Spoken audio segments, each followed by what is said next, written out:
Hi friends, ಪ್ರತಿದಿನ ಅಡುಗೆಗೆ ಸ್ವಾಗತ. ನಾನಿವತ್ತು ಎಗ್ ಗ್ರೇವಿ ಮಾಡ್ತಾ ಇದ್ದೀನಿ. ಸಿಂಪಲ್ ಆಗಿರೋಂಥ ರೆಸಿಪಿ ಇದು.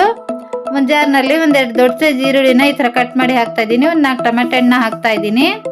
ನಂತರ ಒಂದು ಸ್ವಲ್ಪ ಕೊತ್ತಂಬರಿ ಸೊಪ್ಪು, ಒಂದು ಸ್ವಲ್ಪನೇ ಹುಣಸೆ ಹಣ್ಣು, ಒಂದು 8ರಿಂದ 10 ಬೆಳ್ಳುಳ್ಳಿ ಹೆಸಳು, ಸ್ವಲ್ಪ ಕರಿಬೇವು ಎಲೆ, 1 ಟೀ ಸ್ಪೂನ್ ಅಷ್ಟು ಜೀರಿಗೆ, ಒಂದೆರಡು ಚಕ್ಕೆ ಪೀಸು, ಒಂದು 4 ಲವಂಗನ ಹಾಕಿ ನೈಸಾಗಿ ರುಬ್ಕೊಂಡಿದ್ದೀನಿ.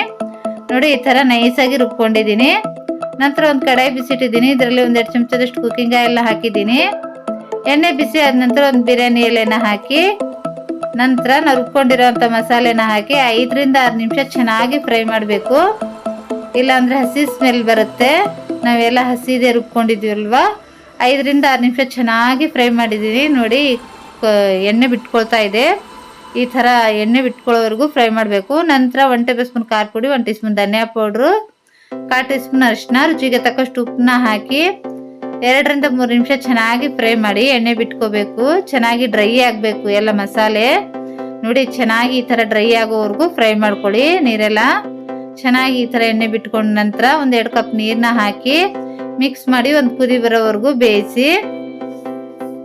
ನೋಡಿ, ಒಂದು ಕುದಿ ಬರ್ತಾ ಇದೆ. 2ರಿಂದ 3 ಮೊಟ್ಟೆನ ಈ ಥರ ಹಾಕಿ 2ರಿಂದ 3 ನಿಮಿಷ ತಿರುಗಿಸಕ್ಕೆ ಹೋಗಬೇಡಿ. ಮೀಡಿಯಮ್ ಊರಲ್ಲಿ ಹಾಗೆ ಬೇಯಿಸಿ, ಟಚ್ ಮಾಡಬೇಡಿ.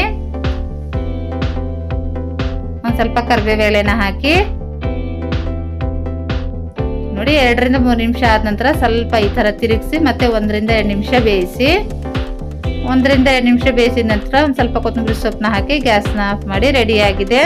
ಚಪಾತಿ, ರೈಸ್, ರೊಟ್ಟಿ ಜೊತೆ ತುಂಬಾ ರುಚಿಯಾಗಿರೋಂಥ ಈ ಎಗ್ ಗ್ರೇವಿನ ಖಂಡಿತ ಟ್ರೈ ಮಾಡಿ. ಈ ರೆಸಿಪಿ ಇಷ್ಟವಾದರೆ ಲೈಕ್